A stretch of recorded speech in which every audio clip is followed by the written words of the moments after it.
नमस्कार. तुम्ही सगळेजण माझ्या पिल्लूच्या बारशाला आला त्याबद्दल खूप खूप धन्यवाद. मला तुमच्या अनेकांच्या रिक्वेस्ट आल्या की अगं त्या दिवशीचं तू जे मनोगत म्हटलंस ते पाठव ना. पण आपली एक पंचायतच झाली.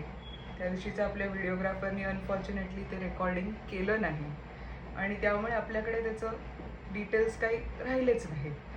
सो खूप विचार केला आणि शेवटी मग असं म्हटलं की एवढा त्याला छान प्रतिसाद मिळाला आहे तर का परत आपण ते रेकॉर्डिंग करू नये. म्हणून हे मी परत एकदा रेकॉर्ड करते आहे तुमच्या सगळ्यांसाठी. सुरुवात करायची कशी, तर आम्ही त्या दिवशी केशवला आमचा प्रिय सिम्बा म्हणून प्रेझेंट केलं आणि समज तुम्ही सगळ्यांनी ते खूप एन्जॉयही केलं आणि तो खरंच आमचा सिम्बाच आहे. आम्ही खूप खूप दिवसापासून ह्याचा विचार केला होता की आपल्या बाळाला आपण प्रेझेंट कसं करायचं आणि कायम आमच्या डोक्यात हेच होतं की सिम्बासारखं असं छान फिरवून त्याला प्रेझेंट करायचं आणि we were very happy that we could do that. But at the same time जितकी त्या सर्कल ऑफ लाईफमध्ये मध्ये गंमत होती तितकीच त्याच्यामध्ये स्पिरिच्युअलिटी ही खूप दडलेली होती आणि त्या स्पिरिच्युअलिटीला मीही आणि निनादनी खूप खूप डीपली कनेक्ट केलं आणि that is why we thought that we should bring both the things together on Keshav's naming ceremony. तर जसं आम्ही त्याला आमचा प्रेमळ सिम्बा म्हणतोच तसंच हाही प्रश्न होता की केशवच का, नाव केशव का ठेवले. केशव नावाचं आता काही म्हणजे I don't have to explain what Keshav means. I think it's a very very vintage name. Everyone knows Keshav represents lord Shrikrishna आणि त्याच्याच आठवणीमध्ये आम्ही ते नाव ठेवलं आहे. पण तेच का राईट, हे मला अनेकांनी विचारलं, अनेकांनी सोडावं.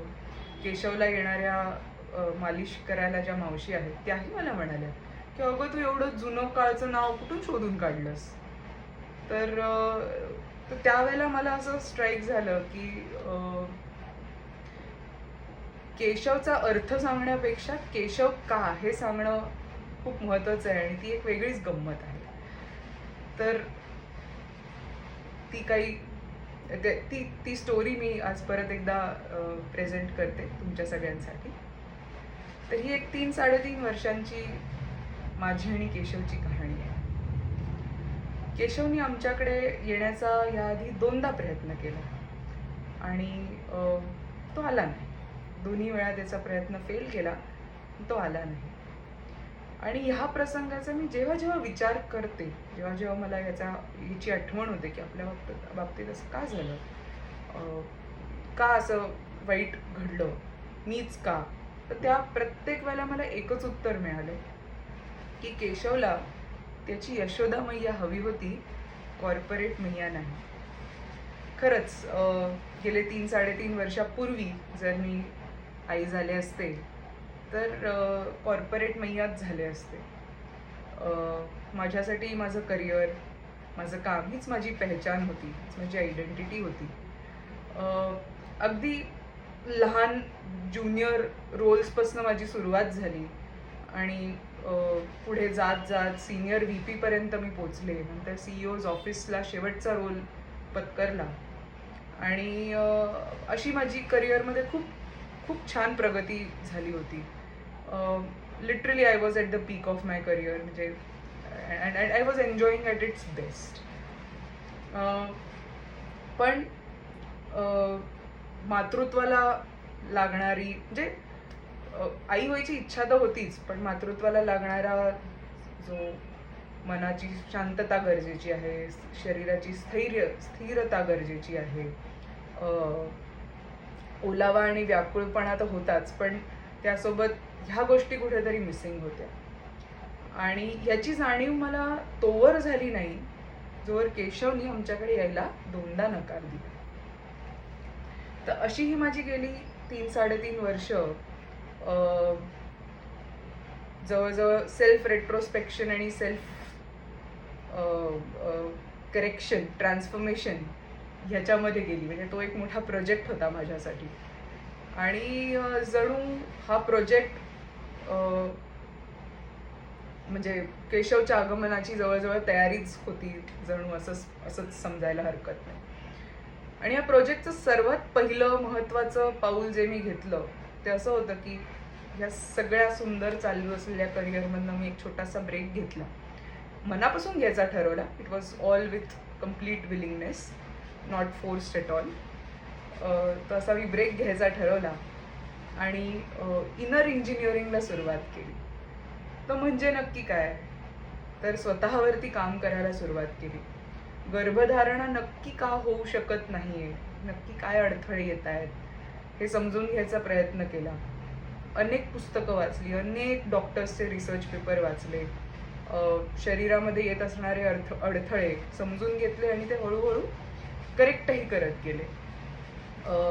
सोपं नव्हतं, पण ठरवलं होतं की it is very important to correct yourself first before getting into the phase of motherhood. So ती प्रोसेस मी करायला सुरुवात केली आणि असं करत करत गेले. आता अनेक वर्षांचं अंगवळणी पडलेलं, काय म्हणतात त्याला, अंगवळणी पडलंय की सगळ्या गोष्टी खूप डिटेलमध्ये जाऊन करायचं, मेथॉडिकल करायचं, स्टेप बाय स्टेप करायचं. तर तसंच आम्ही करत गेलो. खूप डिटेल सगळ्या गोष्टी आत घुसत एक एक सॉल्व्ह करत गेलो. आणि करता करता असं काही करून बसले की घरातले सगळे चक्रावलेच, पण इतर डॉक्टरही म्हणू लागले नको ही केस नको.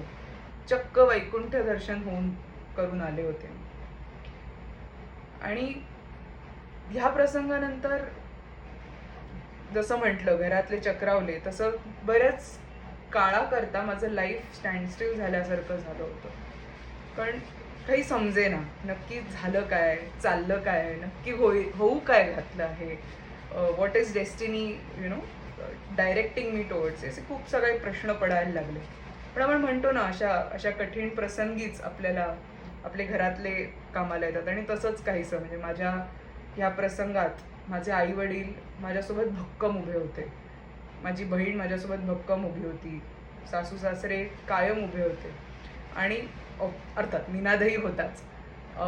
तर यामुळे आम्ही घरातले सगळे अधिक एकामेकांच्या जवळ आलो, अधिक एकामेकांचा वेळ व्हॅल्यू करायला लागलो. आणि it became very important that every moment of present should be felt and lived together. आणि जशी घरातली नाती भक्कम झाली तशीच काही गोड बाहेरची नाती ही जुळली. आणि त्यातलं सर्वात महत्त्वाचं आणि most important to all of us म्हणजे माझ्या बडे भैयांचं नातं, म्हणजेच द डॉक्टर रणजित जोशी. हो, त्यांनी मला बहीण मानलंय आणि तेच नातं माझ्यासाठी फारच गोड आणि जवळचं होऊन गेलं. जेव्हा मी केस घेऊन बडे भैयांकडे गेले आणि त्यांनाही सगळं हिस्ट्री सांगितली आणि ऑब्व्हियसली वैकुंठ दर्शनाचीही कहाणी सांगितली, तेव्हा तेही खूप चक्रावून गेले होते. तेही 2 मिनटं पेचात पडले होते की नक्की काय झालंय. पण at the end of the session त्यांनी चटकन मला पॅट केलं आणि म्हणाले, हरकत नाही, तुझंही आपण सॉल्व्ह करू, काळजी नसावी, सगळं नीट होऊन जाईल. आणि हे त्यांचे एवढे 4 शब्दच माझ्यासाठी खूप आशा देणारे होते. त्यानंतर डॉक्टरांनी अनेक वेगवेगळ्या टाईपच्या थेरपीज, ट्रीटमेंट्स, एक्सपेरिमेंट्स ऑल्सो माझ्यावरती केल्या. आणि we both were always optimising for better occurrence of the pregnancy. आणि असं करत माझा 3-3.5 महिन्यांचा जो प्रवास होता तो जवळजवळ 9 महिन्यांवर येऊन ठेपला. मागच्या 27 ऑगस्ट 2025 गणेश चतुर्थीचा दिवस होता.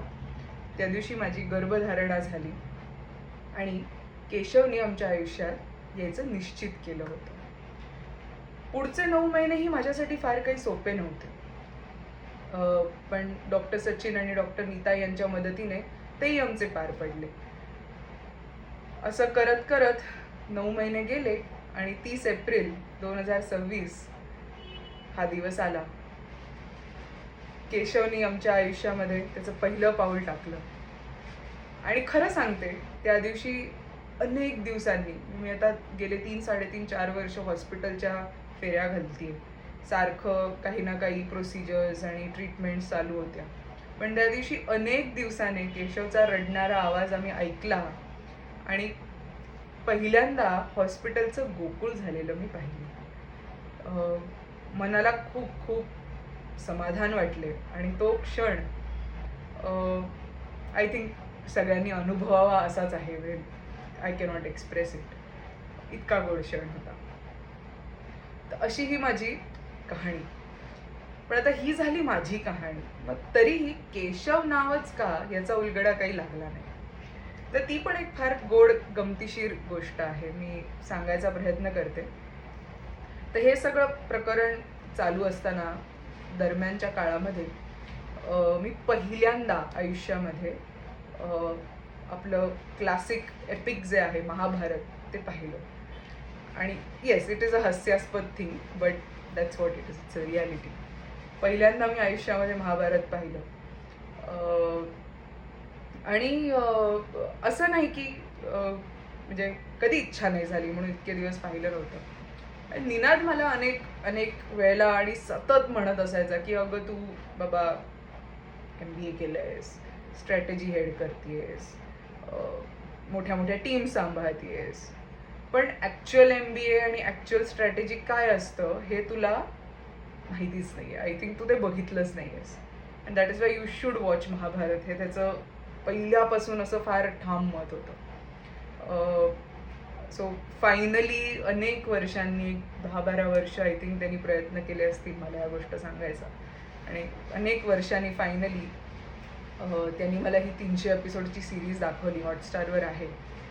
आणि अर्थातच म्हणजे काही पहिले दिवस I was mocking at it आणि was trying to figure out की कसं हे मला बंद करता येईल. पण दिवस जात गेले, आम्ही बघत गेलो, आम्ही दोघांनी एकत्र बघितली. आणि बघता बघता मी कृष्ण वासुदेव यादव यांची जबरा फॅन होऊन गेले.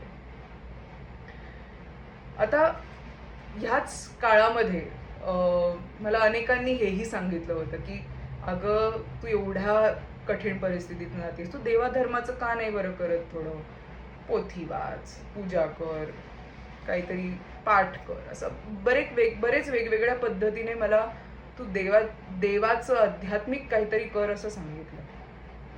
आणि कुठेतरी ना हे सगळं मला फार ट्रान्झॅक्शनल वाटत होतं.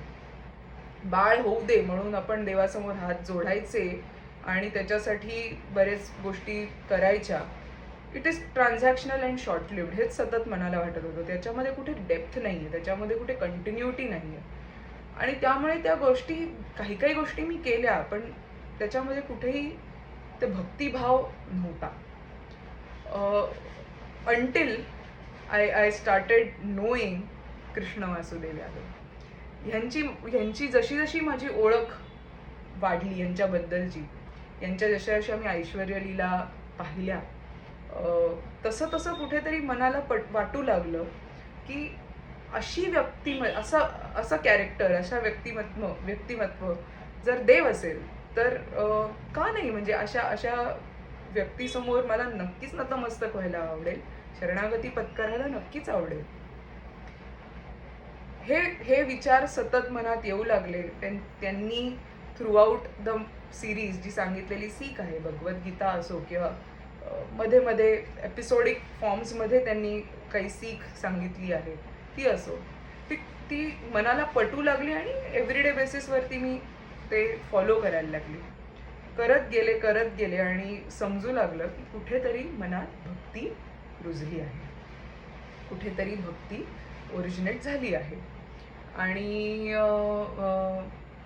एवढंच नाही हो, म्हणजे हे करत असताना श्रीकृष्णाची भक्ती करायला लागल्यानंतर मला खूप गोड चिमुकले अनुभवही येऊन गेले. आणि नुसतं एवढंच नाही, जसे गोड अनुभव आले तशीच त्यांनी फार कठोर परीक्षाही घेतली.